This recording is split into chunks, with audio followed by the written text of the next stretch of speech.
지금 국회에서는 법사위가 열리고 있습니다. 법안 심사에 이어 업무 보고가 진행 중인데요. 김건희 여사 수사 관련 공방도 조금 전부터 시작이 됐습니다. 오전에는 민주당이 본회의에 직접 부의한 양곡관리법과 간호법을 두고 여야가 고성을 주고받았죠. 그런가 하면 국민의힘 태영호 의원은 제주 4.3 사건에 대한 주장을 굽히지 않고 있는데요. 민주당은 윤리위에 제소하는 등 공세를 이어가고 있습니다. 관련 소식을 유한울 체커가 정리했습니다. 네, 5시 하면 다정회 정의원들의 뉴스 큐레이터 우유체커입니다. 수요일에 뉴스픽 5 바로 들어갑니다. 네, 오늘 준비한 소식은요. 법사위의 기능, 역사적 진실, 심판론 확산, 고통 분담, 풀자 풀었다로 잡아왔습니다. 21대 국회에서 깨지지 않는 불문율 중 하나가 있습니다. 바로 가장 화력 높은 전쟁터가 법제사법위원회라는 점입니다. 한동훈 법무부 장관도 화력을 높이는 데 한몫하고 있죠. 오늘 회의 역시 마음을 단단히 먹고 온 듯 보였습니다.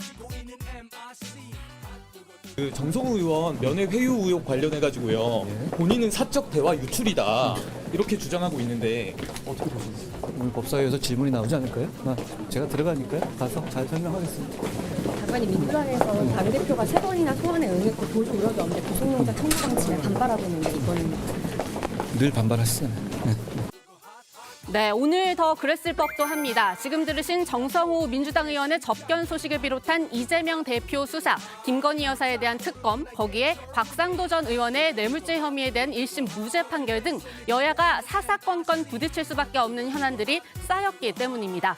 하지만 법사위 오전 회의가 시작되자마자 여야가 정작 충돌한 지점은 다른 데 있었습니다. 바로 민주당이 본회의로 직회부해버린 여야 쟁점 법안들입니다. 먼저 이재명 1호 법안인 양곡관리법을 김도위원장이 다시 법사위 소위로 끌어내린 데 대한 불만이 터져나왔습니다.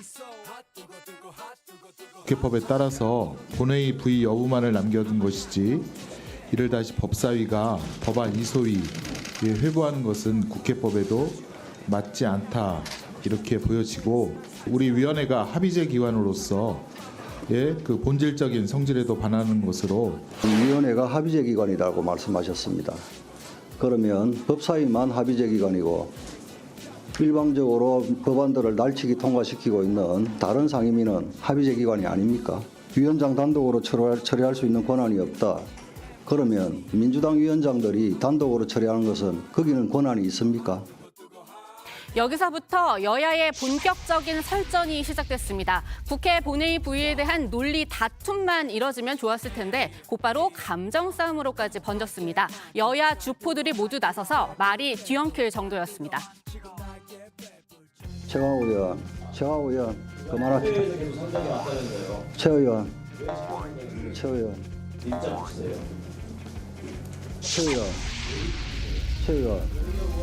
내가 왜 지금 민자를 안 붙이냐면 속기록 보세요. 속기록 보세요. 계속 위원장이라고 돼 있어요. 최강욱 의원한테는 할 수 있다고 봐요.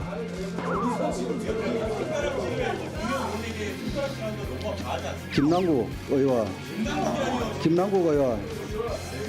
자, 예? 김남국 의원이 그런 말 자격이 있나요?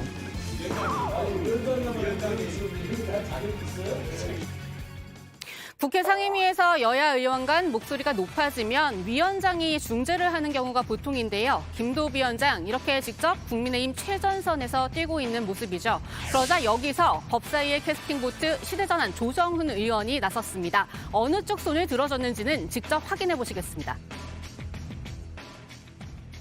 간호법을 포함한 7개 관리법 복지위의 법안은 저희 소위에서 저희 상임위에서 논의했고 민주당 의원님들이 퇴장하셨지만 법적 요건을 다 갖춘 상태에서 제2소위로 회부했습니다. 아니 조용히 좀 해주세요 좀. 자, 그 과정에서 또 이렇게 발언하는 데 끼어드는 버릇은 기동민 간사님. 얘기를 못 듣는 버릇은 기동민 간사님. 지금이나 전혀 변화가 없으신 것 같은데요. 네, 조 의원은 또 다른 본회의 직회부 법안인 간호법을 문제 삼았는데요. 양국관리법은 법사위까지 올라오지도 못했으니까 그렇다 치더라도 왜 법사위 소위에서 논의 중이던 법안까지 그냥 본회의로 올려버렸냐는 겁니다. 법안을 한 글자씩 꼼꼼히 뜯어보면서 혹여 있을 위헌 가능성까지도 잡아내는 게 법사위의 기능이란 이야기죠. 오늘 제가 말씀드리고 싶은 건 우리 법사위가 정치적인 힘의 과시 또는 정치적 역할로서의 법사위가 아니고 기능으로서의 법사위가 과연 어떻게 진행돼야 되는지 제 의견을 좀 말씀드리고 싶습니다. 소수에 대한 존중, 민주당이 언제까지 여당할 것 같습니까? 민주당이 언제까지 169사 왔습니까? 소수가 됐을 때 어떻게 하시려고 이렇게 소수를 무시하십니까? 이 얘기를 좀 꼭 드리고 싶습니다. 이상입니다. 기동민 간사, 말씀 좀 가려서 하십시오. 횡포라니요. 지금 보면 조 의원과 민주당 기동민 의원이 계속 맞붙고 있죠. 지난해 민주당이 김건희 특검 법안을 발의했을 당시 앙금도 작용한 것 같은데요. 당시 조 의원 특검에 반대하는 자신을 기 의원이 공개 압박하고 있다, 오만하다 이렇게 공개적으로 비판했습니다. 사실 오늘 국회 법사위는 현 정부 논란의 기관장이 모두 집결했습니다. 아까 이미 말씀드린 법무부 한동훈 장관, 감사원 최재해 원장, 그리고 공수처 김진욱 처장입니다. 그런데도 여야가 쉴 새 없이 싸우는 바람에 이들이 오전 내내 참전할 기회는 없었는데요.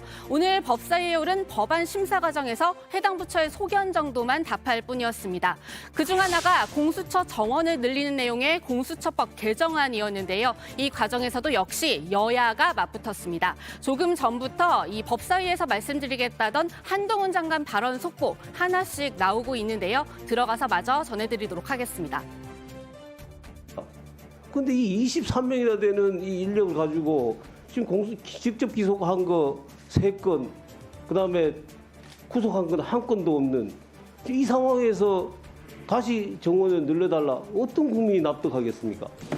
공수처를 책임 있게 만들어 놓은 정당의 소속의 일원으로서 공수처가 제대로 기능해야 된다는 그런 압박감도 있고 당위성도 있었어요. 금방 공수처장님 말씀 주셨듯이 검사 숫자가 턱없이 부족한 것도 사실입니다. 공수처는 공수처 나름대로 이유가 있는 거죠.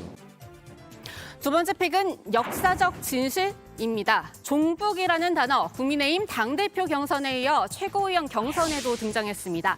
태영호 후보 때문입니다. 4.3 사건은 김일성 지시다. 제주도에서 외치더니 어제 PK에서도 그 뜻을 굽히지 않았습니다. 제가 북한에서 와서 잘 압니다.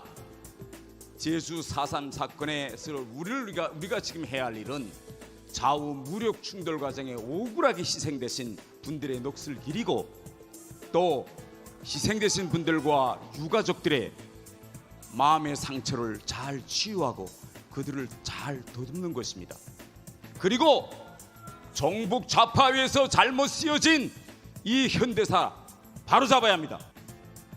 그러더니 오늘도 부인할 수 없는 역사적 진실이라고 쐐기를 박았는데요. 태 후보가 주장을 굽히지 않는 이유 앞서 들으셨지만 북한에서 와서 잘 안답니다. 그런데 3년 전으로 되돌아가 보면요. 그때 태 후보 김정은 건강 이상설을 꺼내들었다가 무안해진 적이 있었습니다.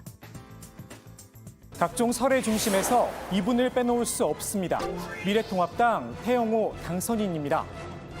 4월 15일 날 군산기념궁전에 못 나왔다는 그 자체는 스스로 일어설 수 없는 상황이기 때문에 사진 한 장도 남길 수 없는 그런 상황으로 판단된다.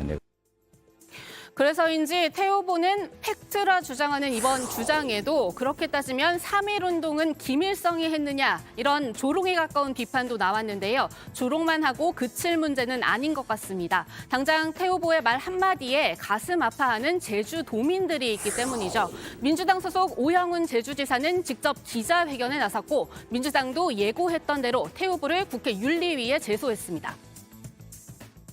제주 4.3 망언으로 대한민국의 역사를 왜곡하고 제주 4.3을 폄훼하고 있는 태영호 국회의원을 제명하는 게 맞습니다.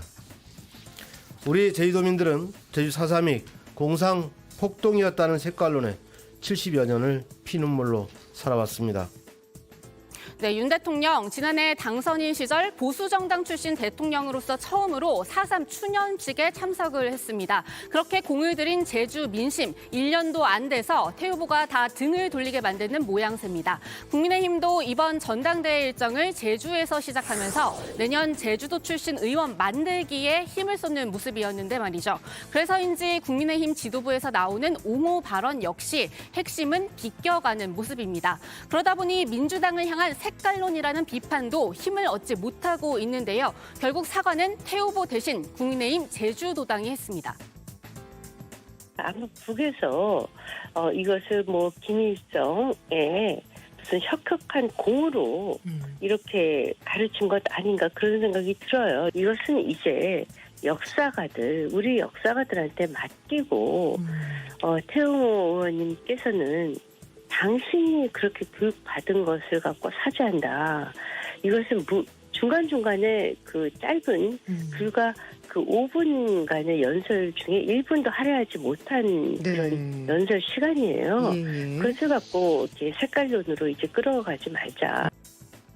네, 다음 픽은 심판론 확산입니다. 튀르키예 지진, 다행히도 기적은 끊일 듯 끊이지 않고 있습니다. 이번엔 형제가 무너진 아파트 잔해 속에서 198시간 만에 구조됐습니다. 이들 형제는 희망을 잃지 않았고 구조될 거란 확신이 있었다, 이렇게 밝혔는데요.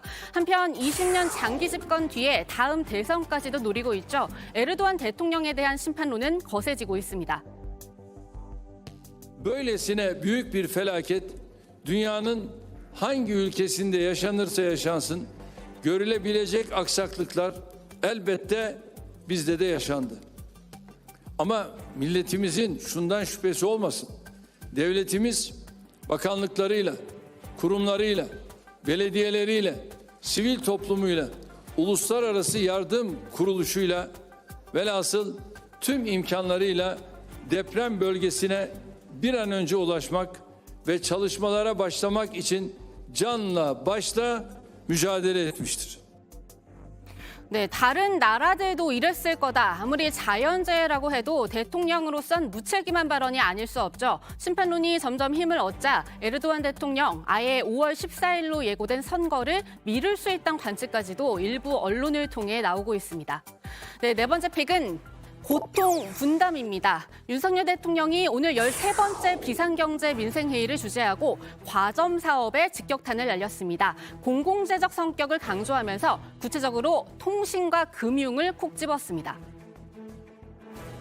많이 어려운 서민 가게에 큰 영향을 미치는 것인 만큼 정부 차원의 제도 개선 노력과 함께 업계에서도 물가 안정을 위한 고통 분담에 자발적으로 참여할 필요가 있다고 생각합니다.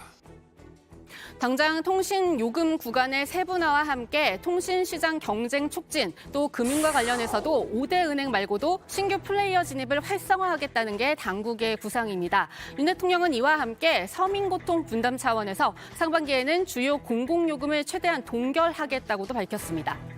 네, 마지막 픽은 풀자 풀었답니다. 우리가 풀자 중국도 풀었습니다. 중국 내 코로나 유행으로 중단됐던 단기 비자 발급 얘기인데요. 중국이 한국인에 대한 단기 비자 발급을 18일부터 재개하겠다고 밝혔습니다.